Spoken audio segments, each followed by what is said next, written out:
Aujourd'hui, je souhaite venir vous parler un peu des rituels de passage que j'ai pu vivre justement dans l'accueil de bébés.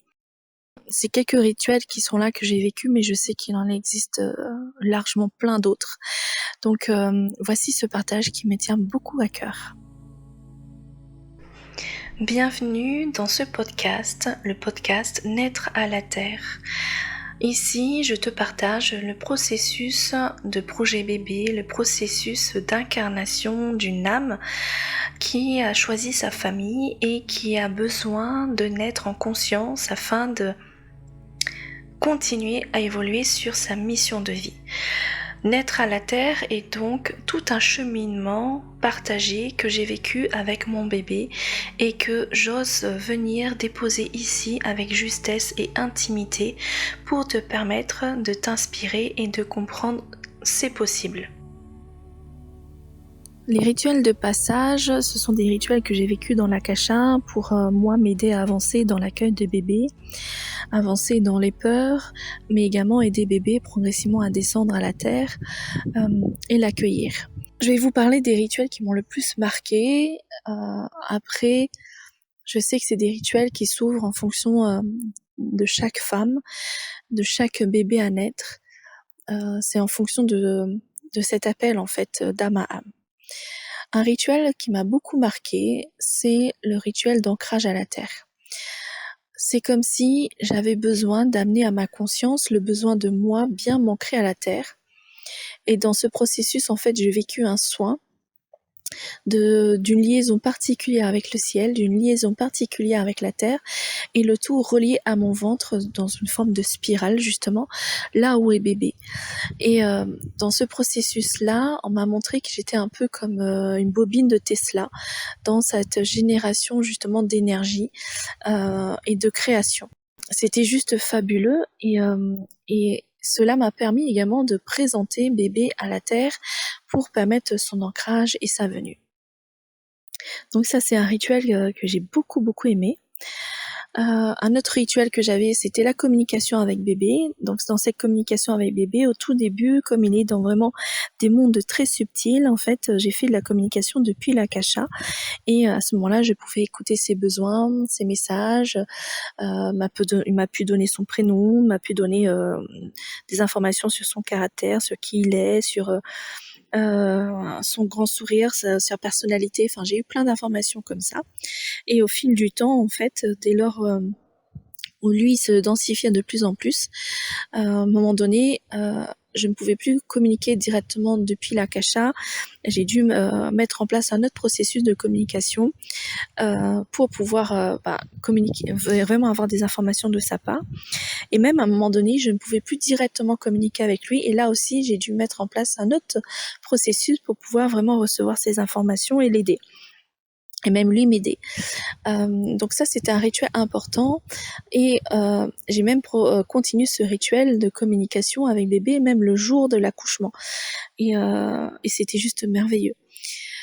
Ensuite, il y a eu le rituel du souffle de vie. Donc là, c'était vraiment se reconnecter à ce souffle de vie, le premier souffle de bébé, le souffle que moi j'apporte, vraiment cette respiration sacrée pour vraiment se reconnecter à cet aspect-là. Je me souviens qu'il y a ce rituel-là, mais je me souviens pas tout de ce que j'ai vécu. Après, je sais que c'est propre à chaque femme, à chaque bébé à naître, donc c'est vraiment l'accueillir ainsi. Un autre rituel que j'ai adoré, c'est le rituel d'harmonisation des eaux. Donc l'harmonisation du liquide amniotique, de mes eaux intérieures et de l'eau émotionnelle pour accueillir un bébé. C'était vraiment un rituel également que j'ai adoré et qu'aujourd'hui je sais que je peux le prolonger de ce monde subtil à ce monde physique et qu'on peut être accompagné par une eau harmonisée justement dans notre processus. Donc là, c'est un autre rituel que j'ai pu vivre. Quel autre rituel ? J'ai vécu le rituel du portail de naissance. En fait, dans ce rituel, c'est aller vers la visualisation de la naissance qu'on souhaite véritablement vivre, avoir cette projection, cette connexion avec ce souhait, en fait, et pour pouvoir, j'appelle ça exciter la ligne d'expérience qu'on souhaite avoir. J'ai été voir les futurs potentiels aussi. et j'ai choisi la ligne d'expérience qui nous allait bien avec bébé pour pouvoir avoir la naissance la plus propice. Un autre rituel que j'ai vécu, c'est le rituel de bénédiction. Ce rituel de bénédiction avait pour idée de venir accueillir bébé dans une énergie pure et vraiment créer une bulle de protection, surtout quand on va dans les hôpitaux, pendant tout ce processus de naissance jusqu'au moment où c'est plus nécessaire d'avoir cette bulle. Et franchement, au début, je m'étais dit, ok, alors moi je suis dans le domaine, donc je vais pouvoir créer cette bulle, je vais pouvoir mettre en place le processus. En fait, non, mon énergie est sollicitée ailleurs, est sollicitée dans la création et l'accueil de bébé, et c'est quelque chose que je ne peux pas maintenir et que j'ai demandé à quelqu'un de venir le réaliser pour moi. Et cela a été vraiment une grande bénédiction et un accueil profond de pouvoir vivre cela, sachant que même en ayant cette bulle de protection, je sentais que à l'hôpital, quand le jour de la naissance où le portail de naissance est vraiment à son summum, je sentais des curieux, je sentais qu'on essayait de venir voir les énergies, qu'on essayait quoi. Et cette bulle a été juste magnifique pour pouvoir aider dans ce processus-là.